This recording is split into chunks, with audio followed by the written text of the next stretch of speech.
Halo semuanya, apa kabarkah kalian saat ini? Ya, saya harap kalian semua dalam keadaan yang senantiasa baik-baik saja. Setelah 2 minggu menunggu, manga One Piece chapter ke-988 akhirnya rilis juga. Oleh sebab itu, seperti biasa, jika manga One Piece chapter terbarunya rilis, maka seperti biasa saya akan membuat pembahasannya. Di chapter sebelumnya, setelah Kaido menggunakan wujud naganya dan tempat pertarungan harus pindah ke ruang terbuka, memang sudah ada indikasi kalau bahwasanya para suku Ming yang sudah menunggu kedatangan Kaido akan menggunakan mode sulong mereka. Akan tetapi menariknya, sebelum para suku Ming menggunakan mode sulongnya, Jack yang tadinya masih berada di panggung tempat Momonosuke akan dieksekusi rupanya langsung mengejar Kaido dan sekarang sudah berada di tempat itu. Melihat kedatangan Jack tentu saja membuat Nekomamushi dan Inuarashi ingin membalas dendam atas kehancuran kampung halaman mereka. Tak terkecuali Raizo yang sampai sekarang juga masih merasa bersalah kepada para suku Ming. Bahkan Raizo sampai mengatakan kalau dirinya akan membalas perbuatan Jack berkali-kali lipat dengan menggunakan nyawa yang telah diselamatkan oleh para suku Ming yang sudah mengorbankan negara mereka tersebut. Tentu saja melihat Nekomamushi dan Inuarashi masih hidup membuat Jack sangat terkejut. Karena Jack sepertinya sudah menganggap kalau kedua pemimpin suku Ming itu telah tewas. Tapi mengejutkannya, meskipun Nekomamushi dan Inuarashi ingin membalas dendam kepada Jack, keinginan mereka itu harus dihentikan oleh para pengikutnya. Lantaran menurut para anak buah Nekomamushi dan Inuarashi, kedua pemimpin mereka itu harus lebih fokus untuk menghadapi Kaido. Sedangkan urusan untuk membalas dendam kepada Jack, mereka sendiri yang akan menyelesaikannya. Yang tentunya perkataan anak buah Nekomamushi dan Inuarashi ini sangat masuk akal sekali. Sebab urusan mengalahkan Kaido memang jauh lebih penting daripada urusan balas dendam kepada Jack. Dan setelah menyuruh kelompok Akazaya 9 untuk lebih fokus menghadapi Kaido, inilah para suku Ming berubah dan menggunakan mode sulong mereka. Jika dilihat, sepertinya semua suku Ming pengikut Nekomamushi dan Inuarashi memang bisa berubah dan menggunakan mode sulong. Namun meski melihat hal itu, Jack sama sekali tidak gentar dan malah memberi semangat kepada para anak buahnya agar jangan ragu. Sebab menurut Jack, sulong memanglah sebuah kekuatan yang tidak bisa digunakan dalam jangka waktu lama. Dan apa yang dikatakan oleh Jack ini memang benar. Soalnya mode sulong bisa dikatakan sebagai kemampuan pedang bermata dua, yang dapat memperkuat tapi juga bisa membahayakan penggunanya. Jadi pertempuran balas dendam suku Ming dengan Jack ini pemenangnya akan ditentukan oleh waktu. Semakin lama pertempuran terjadi, maka semakin kecil pula kesempatan menang bagi para suku Ming. Pertempuran balas dendam kelompok Akazaya 9 melawan Kaido dan suku Ming melawan Jack memang sudah dimulai. Dan menariknya, di saat perhatian banyak orang tengah teralihkan, rupanya Shinobu telah berhasil mencapai tempat Momonosuke berada. Tapi sebelum Shinobu berhasil membebaskan Momo, dia terlebih dulu ketahuan oleh King, yang akhirnya membuat Shinobu tidak berhasil menyelamatkan Momonosuke karena dia terlebih dulu tertangkap dan dilempar oleh King. Akan tetapi setelah King berhasil menggagalkan rencana Shinobu, ada kejadian yang mengejutkan. Karena tiba-tiba rantai yang mengikat Momonosuke terputus dan Momonosuke yang sudah terbebas melayang di udara. Tentu saja melihat kejadian yang sama sekali tidak terduga ini membuat semua orang terkejut.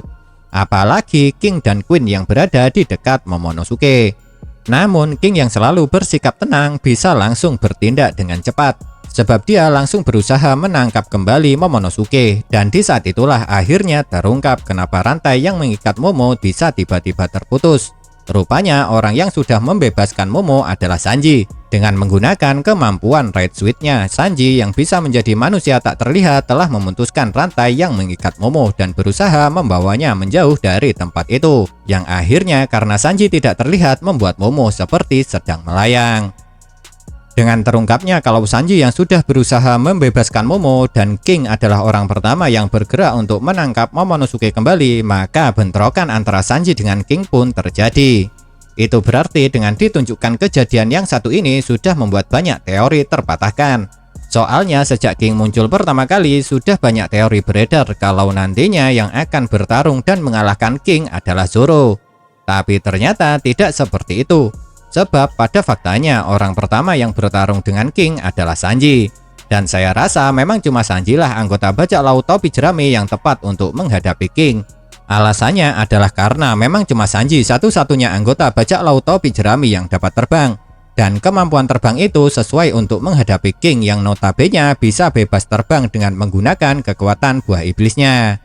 Apalagi jika kalian perhatikan, King juga memiliki sayap meski tanpa berubah ke wujud kekuatan buah iblisnya. Yang itu berarti ada kemungkinan King juga masih bisa terbang tanpa berubah wujud. Oleh sebab itulah kenapa saya mengatakan kalau cuma Sanji lah anggota bajak laut topi jerami yang paling tepat untuk menghadapi King. Tapi dalam bentrokan antara Sanji dengan King ini ada hal yang menarik perhatian saya. Yaitu jika kalian ingat entah kenapa setiap kali Sanji menyerang orang kuat, seringkali lawan Sanji selalu menahan tendangan koki bajak laut topi jerami itu dengan menggunakan kakinya. Seperti saat Sanji menyerang Virgo ataupun Doflamingo. Sama halnya kali ini tendangan Sanji juga ditahan dengan kaki oleh King. Jelas saja kemunculan Sanji ini membuat Nami terkejut. Bahkan Nami sampai mempertanyakan kenapa Sanji bisa tiba-tiba muncul padahal sebelumnya dia tengah asik mencari para wanita di rumah bordil. Tapi jika melihat perkataan Sanji setelah dia melemparkan Momonosuke kepada Shinobu, meskipun Sanji tidak menjawab pertanyaan Nami, saya bisa sedikit menebak kenapa koki pecinta wanita ini bisa tiba-tiba muncul di tempat itu. Yaitu karena Sanji melihat rencana Kaido yang ingin mengeksekusi Momonosuke dari Denden Mushi. Jadi karena melihat kejadian itulah akhirnya Sanji melupakan rencananya mencari para wanita dan langsung menuju ke tempat Momonosuke berada. Dan Sanji pun setelah melemparkan Momonosuke juga mengatakan kalau apa yang dilakukan oleh Momo itu sangat hebat dan sekaligus memberikan acungan jempol kepada putra Oden itu. Memang benar karena pada awalnya Sanji harus menghadapi King sembari membawa Momonosuke membuat Sanji kurang diuntungkan. Namun Sanji yang sedikit lengah karena berusaha melemparkan Momo pada akhirnya malah membuatnya berada di dalam kondisi yang semakin sulit. Sebab King ketika Sanji sedikit lengah itu langsung berubah dan terus mendorong Sanji dengan paruhnya. Dan Sanji pun sampai tidak bisa lepas dari dorongan paruh King ini, yang membuat Sanji harus ditabrakkan ke bangunan dan bangunan itu pun hancur. Jujur saja saya sendiri masih sangat yakin kalau Sanji tidak akan kalah begitu saja meski dia sempat mengatakan kalau serangan King ini bisa melubangi perutnya. Tapi yang jadi pertanyaan sekarang adalah bagaimanakah kira-kira caranya Sanji bisa selamat dari serangan King ini dan pada akhirnya bisa membalikkan keadaan? Penasaran bukan? Ya, saya sendiri juga penasaran. Hanya saja karena minggu depan manga One Piece libur rilis lagi, maka kita harus menunggu selama 2 minggu paling cepat untuk melihat kelanjutan pertarungan Sanji melawan King ini. Melihat temannya sedang dalam bahaya tentu saja membuat Luffy merasa cemas. Oleh sebab itu, Luffy yang pada awalnya ingin menyelamatkan Momo mengatakan kalau sekarang urusan untuk menjaga dan melindungi Momonosuke dia serahkan kepada Yamato. Meskipun Yamato sendiri sekarang masih sibuk menghadapi ulti. Dia yang ingin menjadi Oden kendati pada awalnya sedikit ragu, pada akhirnya Yamato juga menerima permintaan dari Luffy ini. Akan tetapi Luffy tetap saja tidak bisa untuk menolong Sanji karena dia terlebih dulu harus dicegat oleh Big Mom. Dan Big Mom yang sudah membenci Luffy sejak dia mengacaukan pernikahan Puding langsung menyerang Kapten Bajak Laut topi jerami ini dengan teknik Ikoku yang membuat bangunan langsung berlubang. Cuma Luffy yang sadar jika dia bertindak gegabah untuk menghampiri Sanji bisa membuat keadaan semakin kacau dengan bertambahnya musuh kuat. Akhirnya Kapten Bajak Laut topi jerami ini lebih memilih untuk terlebih dulu melarikan diri dari Big Mom. Yang tentu saja keputusan yang diambil oleh Luffy ini tidak seperti biasanya. Lantaran seperti yang kalian tahu kalau Luffy biasanya akan langsung menyerang musuh yang ada di hadapannya. Meskipun sekuat apapun musuhnya itu. Itu berarti entah kebetulan atau tidak, Luffy sudah semakin dewasa dan bisa mengambil keputusan yang tepat. Meskipun pendapat saya lebih condong kalau keputusan yang diambil Luffy kali ini lebih ke kebetulan belaka. Melihat Luffy yang berusaha melarikan diri, pastinya Big Mom tidak akan tinggal diam. Sebab itu, agar dia bisa menyerang Luffy yang jaraknya semakin jauh darinya, Big Mom memanggil Zeus. Namun lucunya ketika dipanggil Zeus malah tidak datang. Dan alasan kenapa hal itu bisa terjadi adalah karena Zeus memang sudah ditangkap kembali oleh Nami setelah dia bebas. Terang saja melihat Zeus ada di tangan Nami, Big Mom sangat terkejut dan marah. Jadinya Big Mom pun kembali berusaha merebut Zeus dari Nami lagi. Cuma bedanya kali ini Big Mom yang dapat dengan mudah mengambil Zeus langsung memerintahkan homisnya itu untuk membunuh Nami.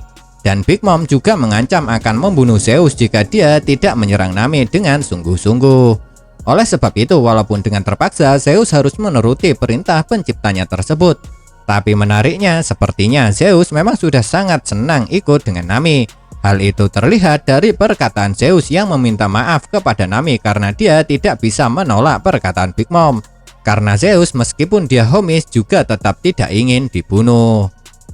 Di saat keadaan sedang sangat genting karena Nami akan dibunuh oleh Big Mom dengan menggunakan Zeus, inilah sang pahlawan datang. Dan siapakah pahlawan tersebut? Ya, dia adalah Franky beserta Brook. Alasan kenapa saya menyebut dua orang ini sebagai pahlawan adalah karena Franky dan Brook berhasil menggagalkan rencana Big Mom dengan cara yang sangat heroik, yaitu Franky dengan motornya berhasil menabrak wajah Big Mom, sedangkan Brook berhasil menembus Zeus menjadi dua lagi. Tentu saja aksi Franky dan Brook ini sangat mengejutkan semua orang, dan lucunya setelah diselamatkan, Nami yang sedang menangis malah memanggil Franky dengan panggilan Aniki. Tapi yang membuat saya bertanya-tanya, mungkinkah Big Mom tidak sadarkan diri lagi setelah ditabrak dengan roda belakang motor Franky? Jujur saja, kalau menurut saya belum tentu Big Mom pingsan hanya karena itu. Dan jika Big Mom tidak pingsan, maka dia akan semakin marah lagi. Karena untuk kedua kalinya dia telah dipermalukan oleh Brook dengan kekuatan Soul King-nya. Dengan kata lain, Brook adalah anggota kelompok bajak laut topi jerami yang paling sering berurusan dengan Big Mom. Dan dia juga sudah berhasil 2 kali mempermalukan kaisar dunia baru ini. Nah, itulah yang dapat saya bahas dari manga One Piece chapter ke-988 ini. Kalau menurut kalian, kejadian manakah yang paling menarik? Tinggalkan komentar kalian ya.